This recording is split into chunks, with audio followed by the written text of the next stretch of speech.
No hay. Hay la petición. Primero las cobijas, oye. Primero las cobijas. A ver, estamos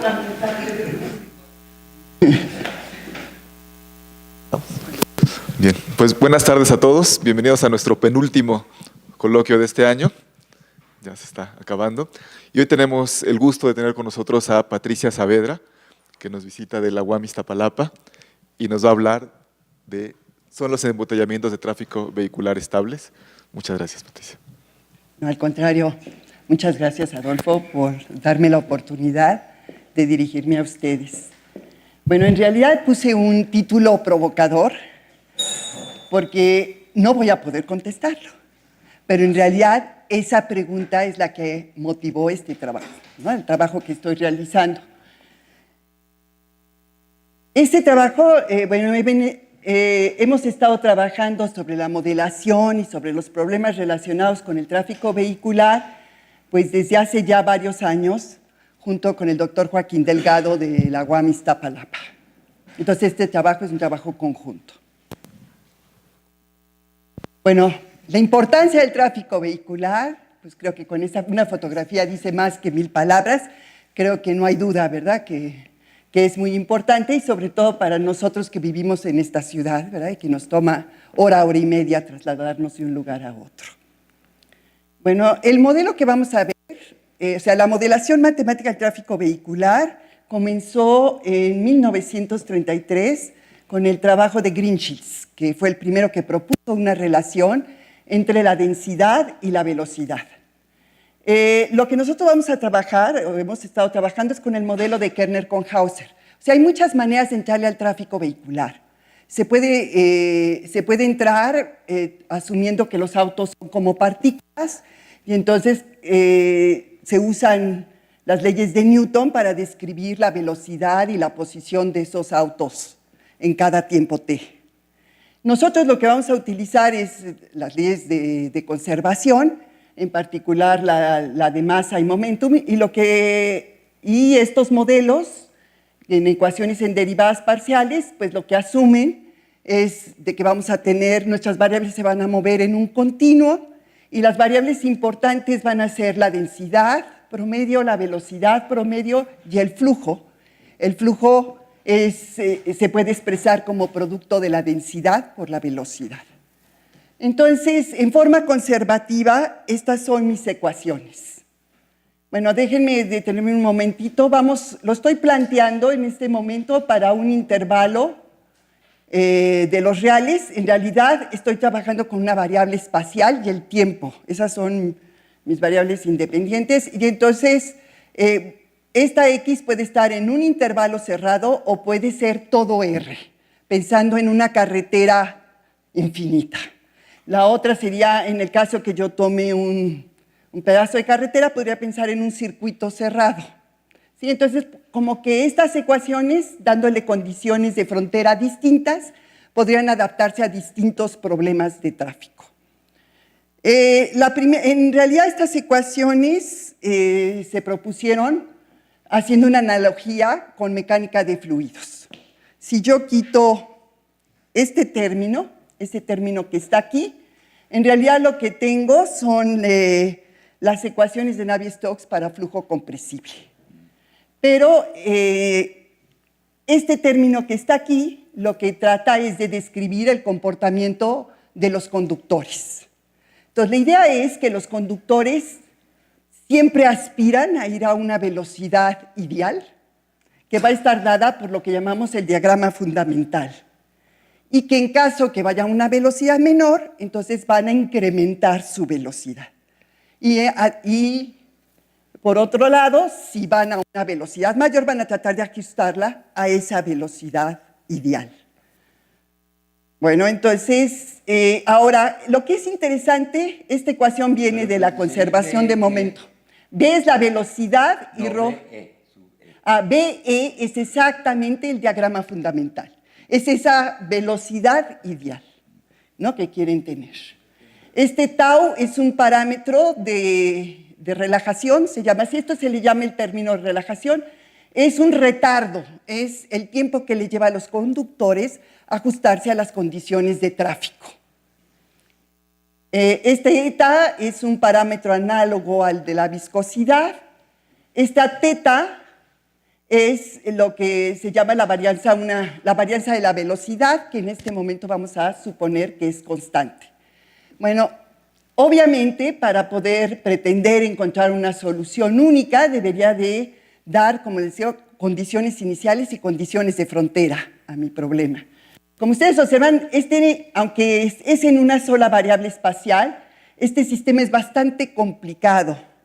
¿Por qué? Porque tengo un término de advección, tengo un término de difusión y tengo este término que es un término de relajación. Y eso hace que sea complicado trabajar con el problema. Bueno, ¿cómo se plantea ese diagrama fundamental del que hablé? Bueno, estos son datos experimentales que se tomaron en carreteras alemanas. Entonces, lo que tratan es de ver la relación que hay entre la densidad y la velocidad. Aquí tenemos la densidad y aquí tenemos la velocidad.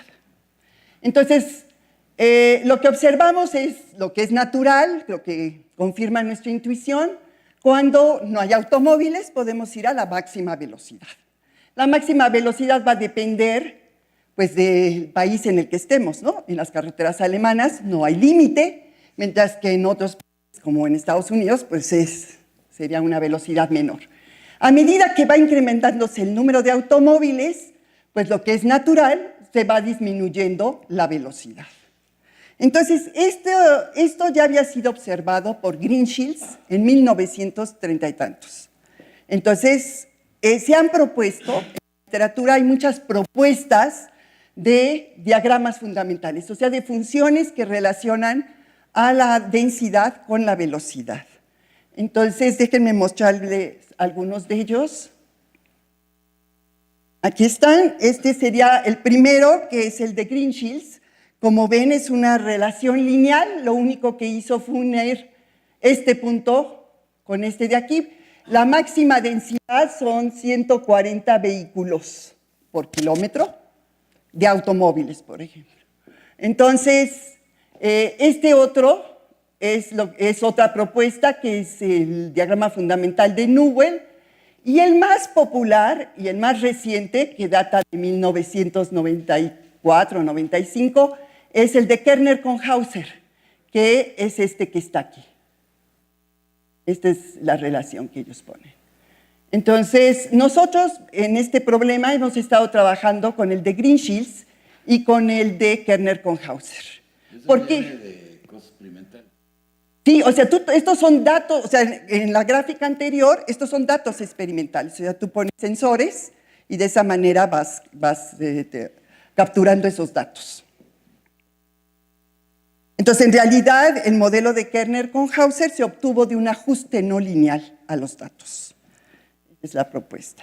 Algo que sí es interesante de señalar es que Green-Shields, si lo observan, BRO, pues es una función lineal, o sea, entonces es una función convexa, mientras que el diagrama fundamental de Kerner con Hauser no lo es. Y eso va a tener un impacto cuando trabajemos con nuestra ecuación. Bueno, si ustedes fijan una densidad y proponen como velocidad la que obtienen por el diagrama fundamental, o esa velocidad ideal, entonces ustedes pueden observar que la pareja ρ0b0 va a ser una solución del modelo de Kerner con Hauser. O sea, por lo menos nuestro modelo tiene soluciones homogéneas. Pero son poco interesantes, ¿verdad? Esas soluciones.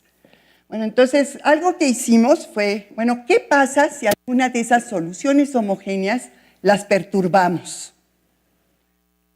Entonces, lo que hicimos en un principio fue trabajar, lo que es importante señalar es que las ecuaciones que les mostré no se pueden resolver en forma analítica. O sea, la única manera de entrarles es resolviéndolas numéricamente. Entonces, lo que hicimos fue un experimento numérico y entonces pensamos en que tenemos como un periférico en el que no hay entradas ni salidas de automóviles. Y cuya longitud es 2L. Supongan, aquí quiero señalar, estos son los valores que le estoy dando a los parámetros. Entonces, fíjense, eta es 600 kilómetros por hora, teta es alrededor de 45 al cuadrado, o sea, casi más de 1600. Y luego este tau es 30 segundos. Acuérdense que tau estaba dividiendo, entonces en realidad es el coeficiente del término de relajación es alrededor de 120. Es del mismo orden que el de viscosidad.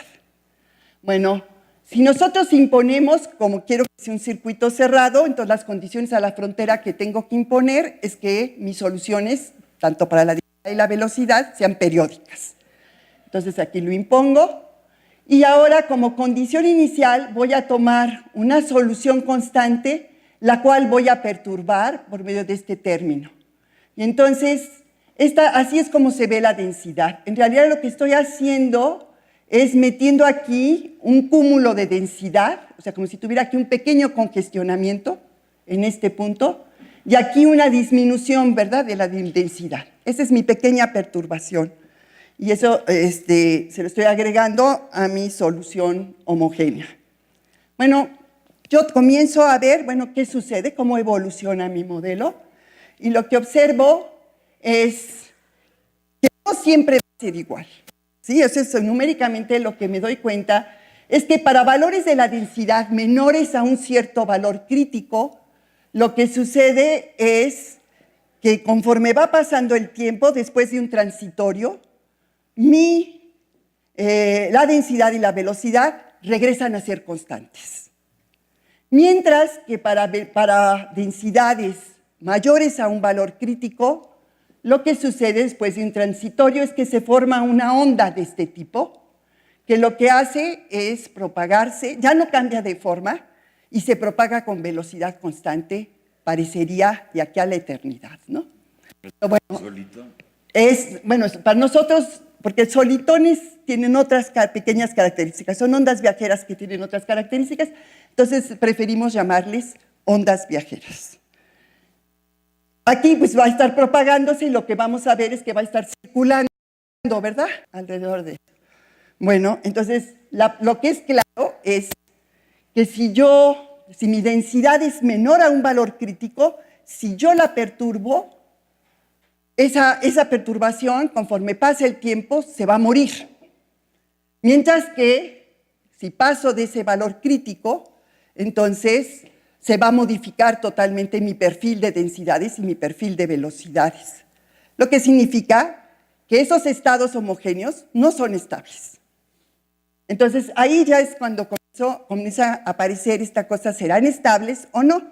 Ahora, estos resultados son numéricos. Pues las cosas numéricas no me permiten, ¿verdad?, decir así es lo que va a pasar de aquí a todo T. Entonces yo necesito recurrir a cosas teóricas, ¿no?, para poder contestar esa pregunta. Bueno, ahora, ¿qué tan cierto es eso en la realidad? ¿O es simplemente problemas de mis resultados numéricos? Bueno, los resultados que les mostré es utilizando el diagrama fundamental de Kerner con Hauser. Ahora, se han hecho experimentos, en particular en Japón, por Sugiyama, en la que ha puesto en un circuito de varios kilómetros a los autos distribuidos uniformemente y les ha pedido a los conductores que manejen a la misma velocidad. Y entonces ha comenzado a filmar qué es lo que sucede. Y lo que ha observado es los conductores, o sea, posiblemente este experimento tenga resultados distintos con los coches inteligentes, pero cuando están seres humanos como conductores, pues siempre hay alguno que se retrasa, ¿verdad?, y que comienza a disminuir la velocidad. Y entonces se observa que se forma un cúmulo de densidad que se comienza a propagar hacia atrás. O sea, que hay resultados experimentales que muestran que los resultados numéricos son correctos.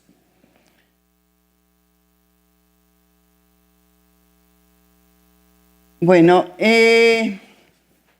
lo primero que queríamos ver era tratar de demostrar que en realidad sí existen soluciones en forma de onda viajera para el modelo de Kerner con Hauser.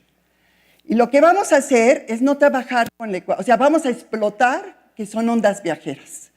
Y entonces, con este cambio de variable, donde Bg va a ser la velocidad de la onda viajera, vamos a transformar el problema en ecuaciones derivadas parciales en un problema de ecuaciones diferenciales ordinarias, en donde lo vamos a aplicar lo vamos a ver como un sistema dinámico y vamos a aplicar la herramienta de sistemas dinámico para responder en forma indirecta si hay soluciones tipo onda viajera como la que vimos, que se les llama pulsos, o soluciones tipo frente.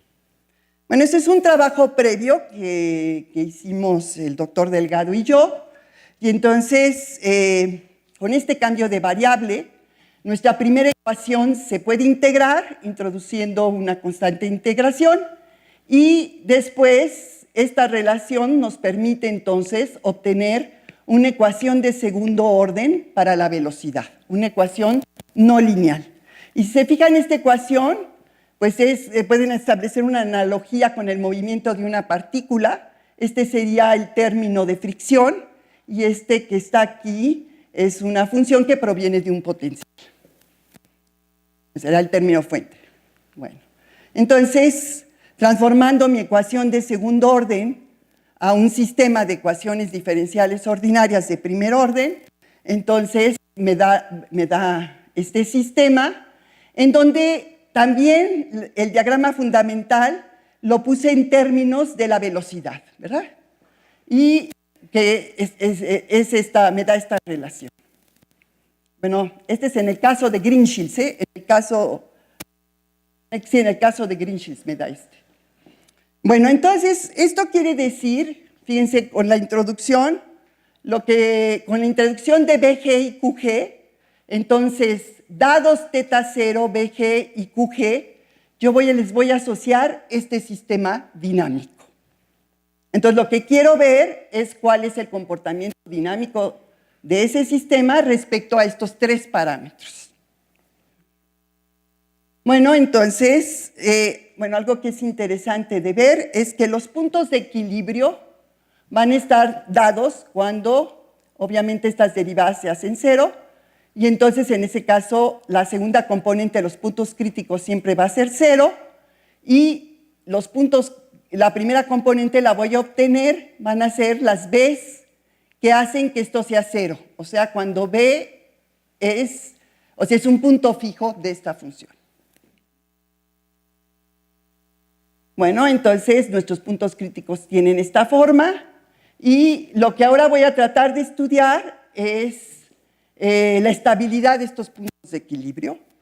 Lo que hago es linearizar respecto a esta solución y entonces obtengo este sistema, el sistema linearizado, y lo que tengo que analizar son los valores propios. Bueno, voy a hacer esto así como muy rápido. Y aquí lo que les estoy presentando es la superficie de puntos críticos.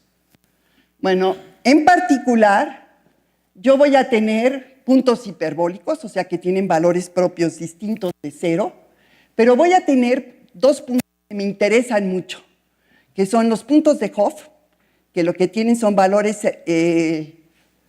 propios puramente imaginarios, y puntos de Takens-Bogdanov, que son puntos cuyos valores propios son cero, y cero va a ser un valor propio de multiplicidad 2. Ahora, ¿por qué? Aquí lo que les estoy presentando es cómo se ve la superficie de puntos críticos. Entonces, es como una superficie que hace así. Entonces, lo que me interesa es esta curva que está aquí metida, que aquí estoy graficando, estoy proyectando en el espacio de parámetros. Este que está aquí creo que es QG y este es BG. Todos los puntos que están en esto son puntos de Takens-Bogdanov. Y este punto que está aquí, que es un punto cúspide, es un punto de Takens-Bogdanov degenerado. Ahora, ¿por qué es importante eso? Porque lo que yo sé es que en la vecindad de los puntos de Hopf y de los puntos de Takens-Bogdanov y Takens-Bogdanov degenerado, yo puedo asegurar la existencia de ciclos límites, de órbitas heteroclínicas y de órbitas homoclínicas. Entonces, de manera indirecta, estoy probando que eso existe. Ahora, ¿qué importancia tiene en mi ecuación en derivadas parciales? Bueno, lo que sucede en particular, entonces, eso es fruto de un artículo que publicamos en 2015. Entonces, lo que probamos es que ciclos límites van a correr bajo ciertas hipótesis de conmensurabilidad, o sea, el periodo del ciclo límite tiene que ser al revés, la longitud de la carretera tiene que ser un múltiplo del periodo del ciclo límite.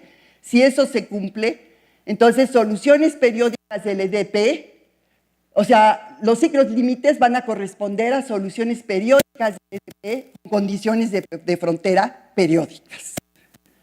Y órbitas homoclínicas, ¿qué son las órbitas homoclínicas? Son órbitas que salen de un punto de equilibrio y regresan a ese mismo punto de equilibrio. Entonces, las órbitas homoclínicas van a dar lugar a soluciones que nosotros llamamos tipo pulso de la ecuación en derivadas parciales y que satisfacen estas condiciones a la frontera. O sea, en los extremos tienden al mismo valor para la densidad y también para la velocidad. Y las órbitas heteroclínicas son aquellas que van de un punto crítico a otro. En particular, pueden ir de un punto silla, por ejemplo, a un nodo o a una espiral, ¿verdad? Eso es lo que es usual. Y entonces, en ese caso, van a corresponder a soluciones en forma de frente que satisfacen estas condiciones a la frontera. Entonces, yo ya sé que mi ecuación en derivadas parciales va a admitir este tipo de soluciones.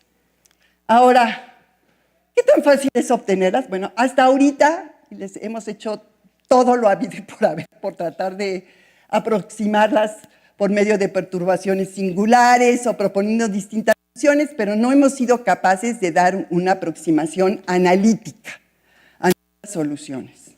Entonces, eso es uno de los problemas que tenemos. ¿Sí? En muchos de los trabajos en los cuales se analiza la estabilidad de las ondas viajeras, tienen la ventaja de contar con una expresión analítica para la onda viajera, lo cual simplifica las cosas. Nosotros lo único que tenemos es la posibilidad de dar un perfil numérico, ¿sí? Y eso nos va a complicar la vida. Bueno, aquí les muestro, a ver, hay otra posibilidad para sacar los ciclos límites o las órbitas heteroclínicas y homoclínicas. Hay software especializado para hacerlo. En particular, nosotros utilizamos MATCON y con métodos de continuación, entonces uno a partir, por ejemplo, de un punto de Takes-Bogdanov, puede uno aproximar a la órbita heteroclínico-homoclínica tanto como uno quiera, ¿verdad? Bueno, entonces aquí les estoy mostrando, esta es una familia de ciclos límite. Podríamos decir que el más grande que está aquí es una órbita homoclínica. Bueno, quiero que observen, este es el cero. Que uno de los problemas que tenemos es que en este caso las órbitas homoclínicas dan lugar a pulsos. Nuestro pulso no es simétrico. Aquí se ve como, aquí está más panzoncito, ¿verdad? De lo que debería de estar aquí arriba. Entonces, por lo general, los pulsos siempre se ponen, por ejemplo, para la ecuación de Korteweg de Vries, pues soluciones tipo secante hiperbólica. Una cosa que pues no nos va a funcionar a nosotros, ¿verdad? Para las heteroclínicas, también por lo usual, se proponen cosas que son combinaciones de tangentes hiperbólicas para los frentes. Y aquí arriba lo que estoy mostrando es esta que está aquí, que obtuvimos por medio de MATCON. Entonces aquí estamos poniéndola ya en términos de, o sea, estamos desplegándola, ¿no? Cómo se vería como solución de la ecuación en derivadas parciales. Y aquí se ve cómo no hay simetría, ¿verdad? O sea, esta parte de aquí no es igual a esta. Bueno, entonces, después de ese trabajo lo que nos preguntamos es, bueno, lo que me interesaría saber es, ¿habrá soluciones tipo frente que sean estables o habrá soluciones tipo pulso que sean estables? y bajo qué condiciones. Entonces, el objetivo del proyecto que planteamos fue determinar estabilidad espectral, estabilidad asintótica.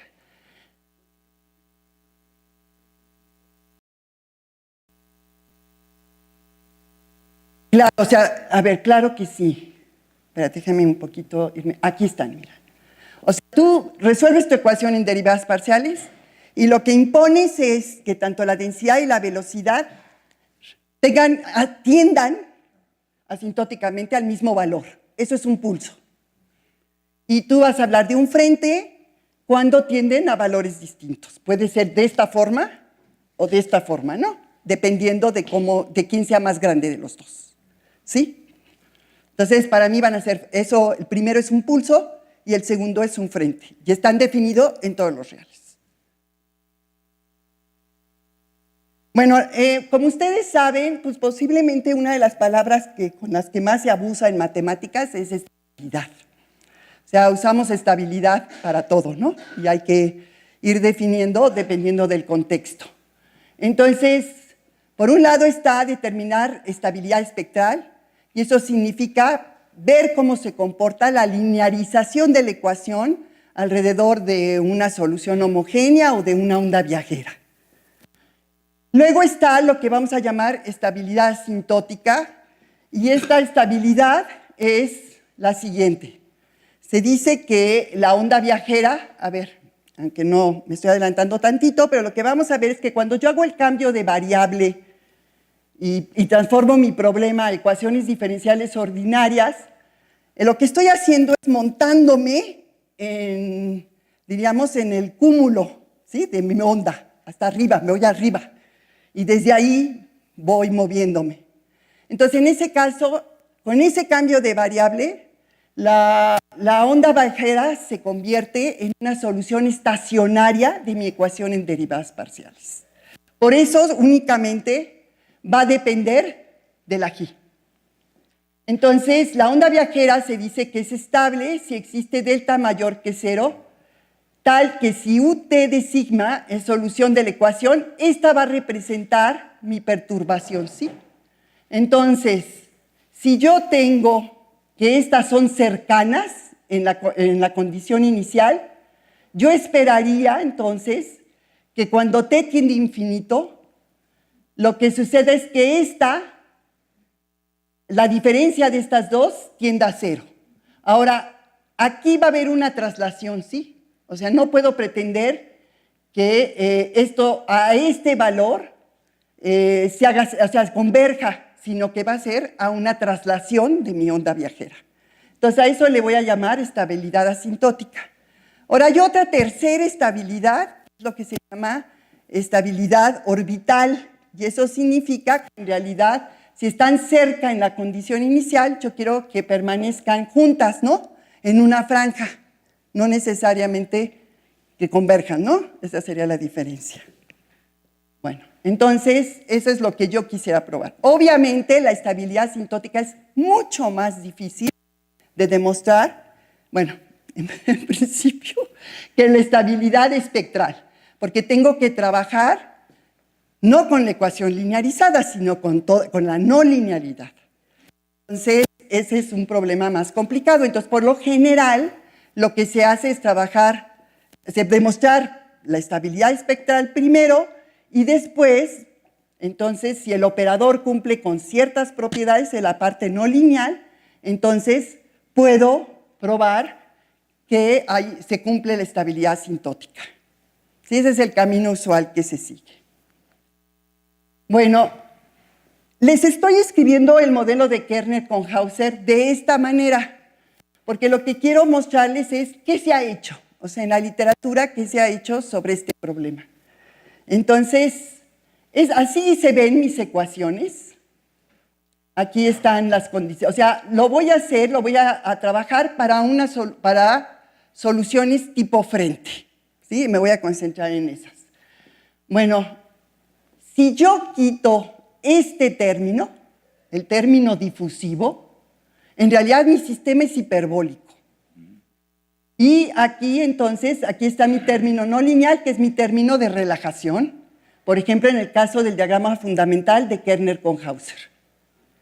Ahora, si yo quito el término de relajación, lo que yo tengo es una ecuación, lo que se llama hiperbólica parabólica, y su comportamiento va a depender de quién domine.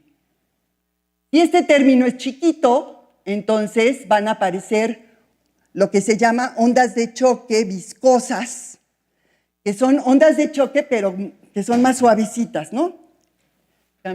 O sea, la pendiente es menos pronunciada. Bueno, entonces, ¿qué se ha hecho? El problema es que se ha trabajado, o sea, lo que aparece en la literatura, por un lado, es este problema. Es esta ecuación sin el término difusivo. Y obviamente lo que se utilizan son técnicas de ecuaciones hiperbólicas. Entonces, existencia local de la solución del problema de Cauchy lo hizo Nishida en 1979.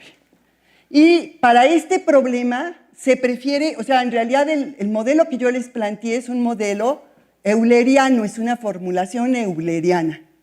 Pero entonces se prefiere trabajar con la formulación lagrangiana porque las ecuaciones se vuelven más, o sea, son más limpias, más sencillas. Bueno, entonces, Liu y varios autores, en 1997 hasta el 2004, han probado estabilidad asintótica directamente a través de estimaciones de energía en espacios ad hoc diseñados, ¿no? Poniéndoles una norma que tenga un peso. Exactamente para hacer que se bajen, ¿sí?, las soluciones en los extremos, en menos infinito y infinito. Sí. Y luego, a ver, aquí hay un artículo que es muy interesante, que es el de Ton Lee, porque en 2004 prueba estabilidad de la formulación lagrangiana, pero él hace algo que transforma esta ecuación a la formulación lagrangiana y después le pega así, como chipote, un término difusivo.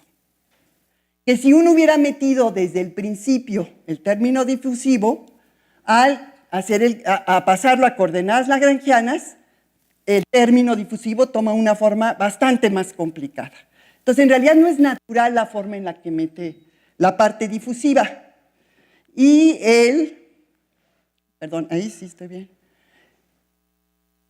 Y en este caso, él demostró para ese problema que, de nuevo utilizando esta técnica, que para cuando el término difusivo es mucho más pequeño que el coeficiente del término de relajación, entonces la onda viajera es asintóticamente estable. Ahora, por otro lado, hay trabajos en los cuales lo que hacen es no meter al término de relajación y trabajar con el término difusivo. Entonces, en este caso, la existencia y unicidad del problema de Cauchy para tiempos largos lo probó Kawashima en 1987, y usando una formulación lagrangiana del problema, Masia y Subrum prueban que soluciones tipo onda de choque viscosa son asintóticamente estables. Son 3 artículos al respecto que publicaron. Y en lo general lo que hacen es probar primero estabilidad espectral y luego probar que bajo ciertas condiciones va a cumplir estabilidad asintótica. En particular, hay un artículo de Ramón Plaza, ¿no?, colega nuestro de Limas, que publicó con Zumbrum relacionado con este tema. Bueno, entonces el problema es que hasta ahorita nosotros no hemos encontrado nada en la literatura que trabaje con todos los términos. Y ese es el problema. Posible, entonces, lo que estamos emprendiendo es trabajando por un lado con el método que utiliza Ton Lee y también asumiendo que entonces el coeficiente de viscosidad es pequeño y viendo si podemos nosotros probar, pero sí metiendo el coeficiente de difusión desde el principio, ¿no?, antes de transformarlo a la formulación lagrangiana, que ya haría diferencia con lo que él hizo. Pero en realidad, por eso, ¿se acuerdan que les enseñé los parámetros de la solución numérica? En tráfico vehicular, nosotros no podemos decir que el coeficiente de viscosidad es mucho más pequeño que el coeficiente de relajación. Eso no es cierto. Okay. Porque, o sea, en mediciones experimentales lo que se ha visto es que son del mismo orden. Entonces, pues en realidad para poder extraer de ahí conclusiones que sí pudieras, bueno, entre comillas, aplicar, ¿no?, a la realidad, nosotros necesitaríamos trabajar considerando que el término difusivo es importante. Entonces, por otro lado, estamos aprendiendo a trabajar con ese problema, aplicando las técnicas de o sea, primero tratando de probar que son espectralmente estables, ¿verdad? Ya con eso sería un gran avance. Bueno. ¿Qué horas tienen, por favor? Porque yo... ahí está el... Gracias. No me había dado cuenta. Ok. Bueno, entonces, lo que voy a hacer, el resto de la plática, lo que me voy a concentrar es en ver cómo probamos estabilidad espectral. Bueno, va a ser muy importante el que pruebe primero estabilidad espectral de soluciones homogéneas. Porque cuando yo trate de probar estabilidad espectral de soluciones tipo onda viajera, mis condiciones a la frontera van a estar dadas por las soluciones homogéneas y juegan un papel importantísimo. Entonces, lo primero que tengo que ver es cuándo van a ser espectralmente estables las soluciones homogéneas. ¿Ok? Bueno, ¿cuál es el camino usual que se sigue para probar estabilidad? Lo que se hace es trabajando con las ecuaciones en derivadas parciales. Bueno, entonces lo primero que hacemos es hacer nuestro cambio de variable, ¿verdad? Pero ahora en esta ocasión, a diferencia de lo que hicimos,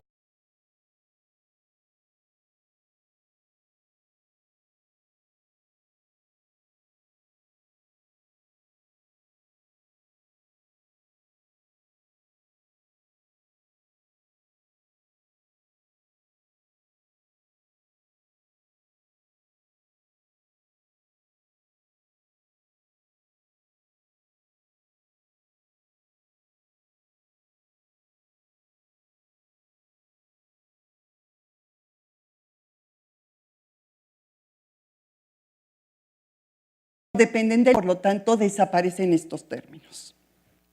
Ahora, en particular, lo que me interesa es ver qué ecuaciones satisfacen las soluciones homogéneas.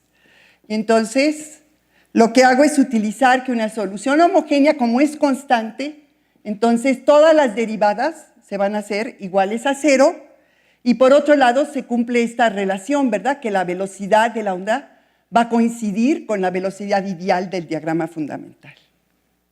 Bueno, entonces, ahora vamos a estudiar el comportamiento lo que voy a hacer es alinearizar mi ecuación alrededor de esta solución homogénea. Entonces, lo que hago es que tomo mis soluciones homogéneas y las perturbo, ¿verdad?, con estas perturbaciones, las cuales estas sí van a depender tanto del tiempo como de mi nueva variable G. Y entonces, sustituyendo, me queda, esta es la primera ecuación, esta sería la segunda ecuación, y ya aquí lo que hago, bueno, algo que es importante notar, es que estoy también linearizando, por ejemplo, si utilizara yo el modelo el diagrama de Kerner con Hasse, estoy linearizando mi diagrama fundamental. Bueno, ahora la siguiente cosa que puedo hacer es que voy a suponer, ya lo que tengo es un problema lineal, y entonces lo que voy a suponer es que la solución es de esta forma. Fíjense que estoy suponiendo que puedo hacer separación de variables y que esta parte de aquí tiene signo negativo. Ahora, ¿qué es lo que yo quiero probar para que sean espectralmente estables? Lo que quiero ver es que esa perturbación se va a morir para tiempos largos. Entonces, yo necesito que este término tienda a 0. Entonces yo necesito que las lambdas sean positivas para que eso suceda. Aquí hay varios autores no toman el signo menos, entonces lo que piden es que las lambdas tomen valores negativos, ¿no? Pero es exactamente lo mismo. Bueno, entonces proponiendo esta solución para mi perturbación, me queda un problema de valores propios, en donde L estaría asociado a estas ecuaciones y esto es un operador lineal. Podría también, es posible, en ocasiones conviene, trabajar este problema como expresándolo, o sea, lo que hago es, si se fijan, esta es una ecuación de primer orden, pero aquí esta es una ecuación de segundo orden. Entonces, lo que hago es transformar este problema a un sistema de 3 ecuaciones de primer orden, y entonces obtengo, que lo puedo escribir entonces como un problema de ecuaciones diferenciales ordinarias de esta forma, o sea, los ceros de esta función son los que van a coincidir con los valores propios. Entonces, dependiendo, o sea, qué es lo que más me conviene, eso es lo que utilizo.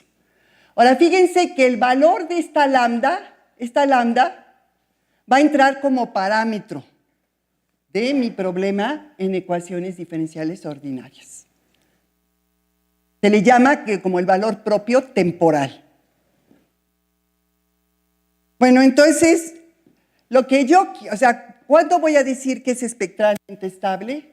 Entonces, para ello, si yo tengo un operador lineal que va de 2 espacios de Banach X y Y tal que se satisface esto, entonces, donde lambda está en los complejos.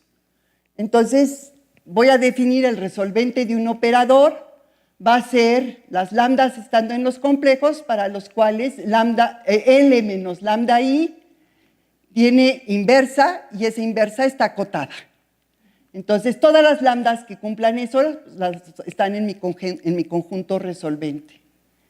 El resto de los puntos que no están en mi resolvente son los que están en mi espectro.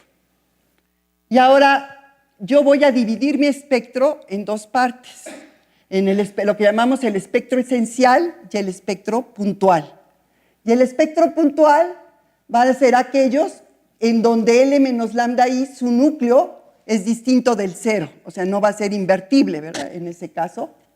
Y todos los elementos que ni están en el resolvente ni están en el puntual son los que voy a considerar que están en el espectro esencial o continuo. ¿Sí? Eso es así voy a dar la definición.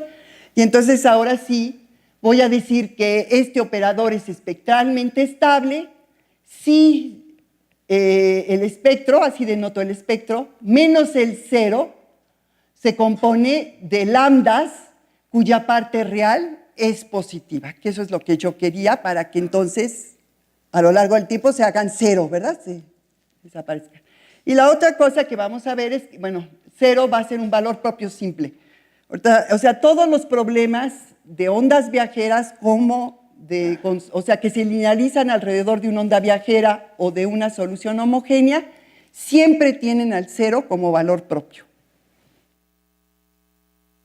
Eso es un resultado que demostró Sattinger en los 70. Bueno, ahora, en nuestro caso, déjenme mostrarles, cuando aquí está en mi sistema, esta matriz A0.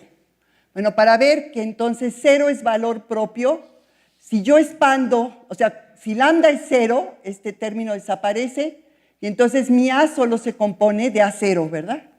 Entonces, si yo calculo el determinante de esto, me da 0. Entonces, con eso probamos que lambda igual a 0 es valor propio.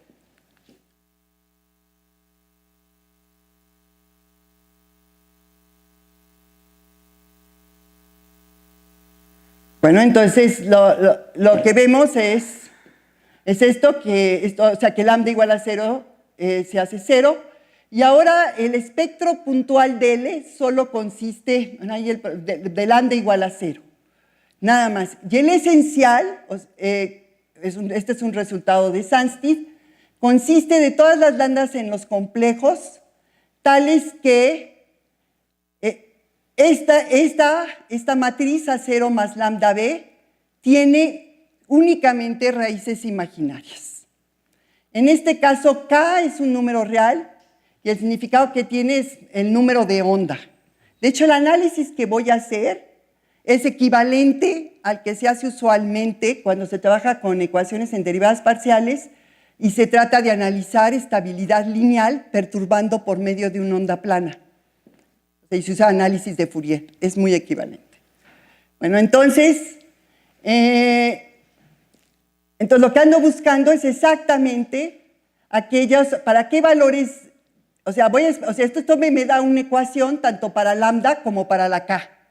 Y entonces lo que voy a hacer es parametrizar lambda en términos de esta K. Y entonces, eso me va a definir unas curvas, lambda estrella K, y esas curvas son las que van a formar son las que componen el espectro esencial. Bueno, no quiero... Hay muchos cálculos para encontrar el polinomio característico y las raíces, me los voy a saltar un poco para que sea rápido. En realidad, las raíces del polinomio característico tienen esta forma, y lo que me interesa es cómo es la parte real, ¿verdad?, de esto. De hecho, esto, como ven, bueno, tengo que sacar las raíces de un número, pero eso es mecánico, estas son los valores, pero bueno, lo que quiero es esta parte aquí. Y entonces, las raíces son de la forma Li igual a alfa I más I beta I. Y lo que me interesa probar es que estas tienen componentes positivas, en donde la sigma 1 es positiva, ¿sí? Entonces, lo que veo es que esta alfa 1 va a ser siempre positiva, no me va a ocasionar problema. Mientras que alfa 2, esta es la que va a hacer que esto se vuelva igual a 0. Entonces, esta es la que tengo que analizar. Y bueno, lo que estoy haciendo aquí es graficando las dos curvas. Entonces, lo que es interesante es, aunque, a ver, en mis resultados que estoy exhibiendo aquí, modifiqué un poco y la condición de estabilidad espectral está dada para que los valores propios tengan parte real negativa, ¿sí? Porque tomé el signo distinto. Pero en realidad es lo mismo, ¿no? Se vería, si hubiera sido consistente, estarían del otro lado. Bueno, entonces, esta curva que está aquí es la que nunca se hace cero, mientras que esta es la que está acá. Entonces, si ven, aquí toca el cero, como era de esperarse, y este es un punto también de tangencia, ¿verdad?, de la curva. Ahora, lo que hago es darle valores, en realidad, la estabilidad espectral va a depender únicamente del parámetro teta. No van a jugar ningún papel ni el parámetro de viscosidad ni el parámetro de relajación. Y entonces lo que veo es que para ρ ceros, que toman este valor, que son aquí, creo que es 15, lo que va a suceder, este es en el caso de Green-Shield, ¿sí? Para valores de la densidad de 52.5, entonces yo voy a tener que mi solución homogénea va a ser estable. Esa es la conclusión a la que llego. Pero si yo incremento la densidad, entonces observo que aquí ya estoy tocando el lado derecho. Entonces, para estos valores de la densidad, ya mi solución homogénea no va a ser estable. Eso es en el caso de cuando se trabaja con el diagrama fundamental de Green-Shields. Cuando se trabaja con el diagrama fundamental de Kerner-Konhauser, aquí están mis dos curvas, este es el caso para esta densidad, mis soluciones homogéneas son estables. Pero, fíjense, esta es una densidad pequeña, en realidad es 28, ya mis soluciones no van a ser estables, o sea, ya estoy en la región de no estabilidad. ¿Y qué es lo que voy a observar? Lo que voy a observar es que se va a formar la onda viajera que les mostré numéricamente. En los otros casos, si yo resuelvo mi ecuación en derivadas parciales, va a regresar a la solución homogénea. Entonces, en el primer caso van a ser estables, mientras que aquí no. Ahora, como eso de las raíces se veía muy complicado, entonces tratábamos de obtener una forma que nos dijera, bueno, cuáles son los parámetros que son importantes y de los cuales depende la estabilidad. Entonces, lo que hicimos fue estos valores de alfa 1 y alfa 2, que eran la parte real de mis raíces, de mis valores propios. Entonces, lo que hicimos fue expanderlos para valores, para números de onda pequeños. Y entonces obtenemos, bueno, estas dos expresiones. Esta de aquí, 1 entre tau, pues esto siempre es positivo, este siempre domina, porque estos son términos cuadráticos y siempre es positivo. Y entonces, como era de esperarse, alfa 2 es la interesante, y lo que veo es que yo necesito que esto sea positivo para que entonces alfa 2 sea positivo. Entonces, ¿quiénes están involucrados? Está involucrado el parámetro teta, que es la varianza de la velocidad, la derivada del diagrama fundamental y la densidad.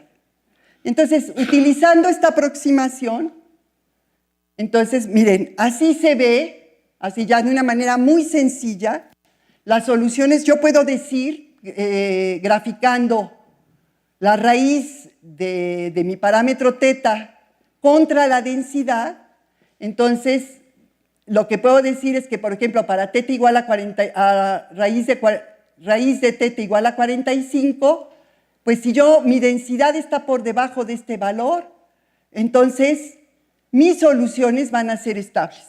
Pero rebasado este valor crítico, mis soluciones van a ser inestables.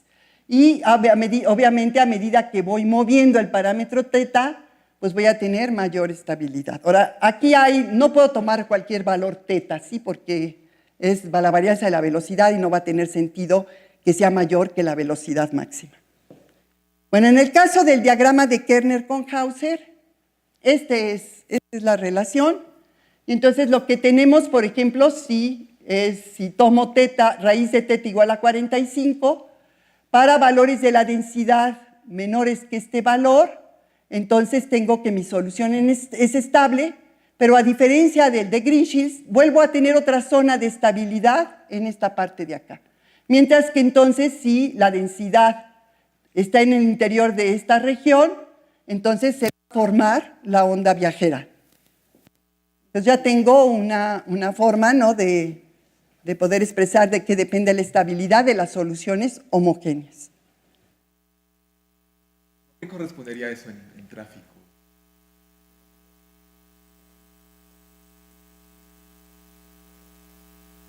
Pues lo que pasa es que cuando tienes pocos autos, a ver, en realidad una cosa que no dije es, ¿qué se ha observado de cómo es el flujo, si tú contrastas flujo contra la densidad?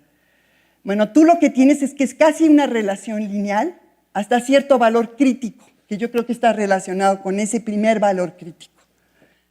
Ahí hay una relación lineal. Después de que rebasas el valor crítico, pues se vuelve la locura, ¿eh? En realidad, lo que debo decir es que eso es un problema abierto, tanto para los físicos como para los matemáticos. No se sabe bien a bien qué pasa, ¿sí? Hay una discusión si hay dos fases y entonces se pasa de tráfico libre a tráfico congestionado.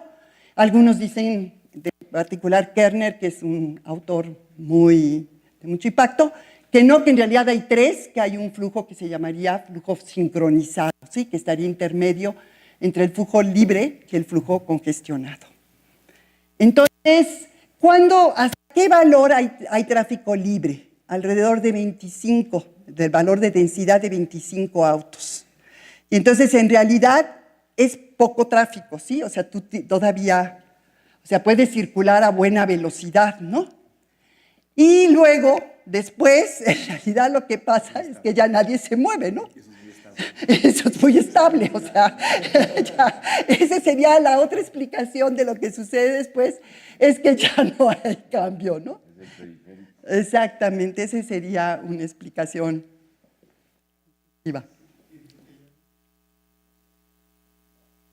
Bueno, entonces, como casi ya se me terminó el tiempo, entonces, ¿qué pasa cuando yo Ya estoy en la región de inestabilidad de las soluciones homogéneas y lo que quiero hacer entonces es ver esas ondas viajeras que yo observé numéricamente, ¿qué les pasa? Bueno, entonces hacen lo mismo, hacen exactamente lo mismo que hice para las soluciones homogéneas, linearizan ahora alrededor de las soluciones homogéneas y entonces analizan y ven cuál es el espectro, ¿no? ¿Cuál es en este caso? Bueno, el espectro esencial, y aquí es donde va a jugar un papel muy importante, las condiciones de frontera que imponga. Lo que puedo asegurar es que el espectro esencial, las ondas viajeras, va a estar, si quieren, si lo tomo del lado derecho, que sea espectralmente estable, van a estar, si quieren, a la izquierda, a la derecha de las homogéneas. O sea, el espectro de las homogéneas asociadas a las condiciones de frontera me van a determinar la estabilidad del espectro esencial de mis ondas viajeras. Entonces, eso quiere decir que yo no puedo imponer cualquier condición a la frontera que a mí se me ocurra, sino que tengo que buscar que éstas sean estables. Eso es una de las primeras cosas que se observa. La otra parte que va a jugar un papel importante es que esas soluciones homogéneas yo voy a querer que sean puntos hiperbólicos. Esa es otra de las condiciones que se tiene que cumplir. La tercera cosa, que eso ya es una conjetura nuestra, es que esas condiciones a la frontera, voy a escoger entonces soluciones homogéneas, que sean puntos de equilibrio hiperbólicos y que no sean espirales, que ninguno de ellos dos sean espirales. Al final, lo que estoy buscando son órbitas heteroclínicas, ¿no? Entonces, puede ir de un punto silla a un nodo o a una espiral. Las espirales, no. ¿Por qué? Porque mi frente lo que va a pasar es que va a oscilar. Y esa oscilación va a hacer que no sea estable. Entonces, muy probablemente lo que voy a tener que imponer es una de ellas sea un nodo. De tal manera que mi frente sea monótono. En ese caso, casi siempre los frentes monótonos son estables, son espectralmente estables, ¿no? Esa es la hipótesis que, lo que quisiéramos probar. Entonces, hasta ahora, está lo del espectro esencial, pero lo que nos queda, lo que tenemos que trabajar es respecto al espectro puntual, que a diferencia de las soluciones homogéneas, aquí sí hay que determinar, porque no solo consiste del cero. Entonces, nosotros no tenemos manera, la herramienta que se utiliza es calcular la función de Evans. Nosotros no tenemos manera de calcularla en forma analítica. Entonces, tenemos que trabajarlo en forma numérica. Sí, ese es en lo que estamos trabajando. Y el otro problema es más fácil probar que las ondas viajeras son inestables, porque basta con ver que para una lambda no se cumple. ¿Sí? Para una lambda cae en donde no debe caer. Pero probar que son estables, pues es más difícil, ¿verdad? Porque entonces yo tengo que asegurarme que para ninguna lambda eso se cumple. Analizando la ecuación, uno siempre puede acotar la región en donde uno trabaja, ¿sí?